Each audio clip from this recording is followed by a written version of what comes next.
आखिरकार यूपी में इंडिया गठबंधन कामयाब रहा और यहां कांग्रेस और समाजवादी पार्टी के बीच में सीटों का बंटवारा हो गया है। कांग्रेस यूपी की 17 लोकसभा सीटों पर चुनाव लड़ेगी, वहीं शेष 63 सीटों पर समाजवादी पार्टी और अन्य सहयोगी दल चुनावी मैदान में होंगे। इससे पहले अखिलेश यादव ने अंत भला तो सब भला कहकर इसकी तस्दीक कर दी थी और शाम होते होते इसका बंटवारा भी औपचारिक तौर पर घोषित कर दिया गया। सूत्रों के मुताबिक प्रियंका गांधी वाड्रा ने यूपी में सीटों के बंटवारे को लेकर अखिलेश यादव से बातचीत की और दोनों पक्षों को मना लिया।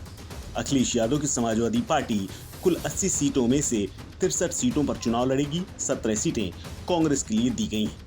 सूत्र ये भी बताते हैं कि कांग्रेस पार्टी मुरादाबाद सीट छोड़ने को सहमत हो गई है। इसके बदले में समाजवादी पार्टी वाराणसी से अपना उम्मीदवार वापस ले सकती है। इसके अलावा घोषित प्रत्याशियों की सूची में भी बड़ा बदलाव हो सकता है। इस गठबंधन के औपचारिक ऐलान के बाद समाजवादी पार्टी अध्यक्ष अखिलेश यादव ने कहा कि सौहार्दपूर्ण गठबंधन की सबको बधाई और हार्दिक शुभकामनाएं। बाबा भीमराव अंबेडकर जी का संविधान बचाने के लिए लोहिया जी के संख्यानुपातिक हिस्सेदारी के सिद्धांत को अमल में लाने के लिए, समाजवादी मूल्यों को सक्रिय करके बराबरी लाने के लिए, 90% पीडीए को उनका हक दिलवाने के लिए और देश की तरक्की के लिए एक हो जाएं। वहीं अखिलेश यादव की सांसद पत्नी डिंपल यादव ने भी गठबंधन को बधाई देते हुए बड़ा दावा किया है। समाजवादी पार्टी शुरू से ही चाह रही थी गठबंधन हो, लेकिन थोड़ी देरी हुई है क्योंकि हमारे यहाँ पे सामने भाजपा खड़ी है। लेकिन इस बात की मैं सभी समाजवादी पार्टी के लोगों को और कांग्रेस के लोगों को बधाई देना चाहती हूँ कि गठबंधन आखिरकार अपने डेस्टिनेशन पे पहुँच गया है और आप देखेंगे कि इसके परिणाम बहुत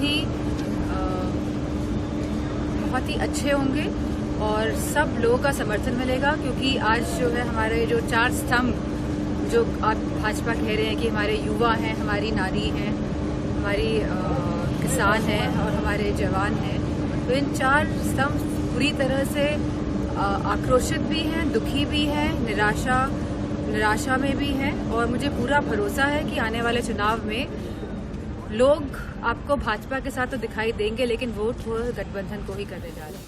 आज संयुक्त प्रेस कॉन्फ्रेंस में कांग्रेस के प्रभारी और प्रदेश अध्यक्ष आए, वहीं समाजवादी पार्टी की तरफ से पूर्व मंत्री और मौजूदा प्रदेश अध्यक्ष टेबल पर आए। सभी ने मिलकर इस गठबंधन की सीटों का ऐलान कर दिया। पहले अखिलेश यादव ने राहुल गांधी की न्याय यात्रा में शामिल होने की बात कही थी, लेकिन 3 दिन की डेडलाइन देने के बाद उन्होंने इस यात्रा में शामिल होने से इनकार कर दिया था। अखिलेश यादव ने साफ कहा था कि जब तक सीटों का बंटवारा नहीं होगा तब तक वो न्याय यात्रा और कांग्रेस पार्टी के साथ मंच साझा नहीं करेंगे। लेकिन अब देखना है कि लोकसभा के प्रचार में दोनों साथ आते हैं या नहीं, या फिर दोनों नेता अलग अलग और अपनी अपनी पार्टी के लिए वोट मांगेंगे। इस खबर में फिलहाल इतना ही। अपडेट्स के लिए बने रहिए वन इंडिया हिंदी के साथ।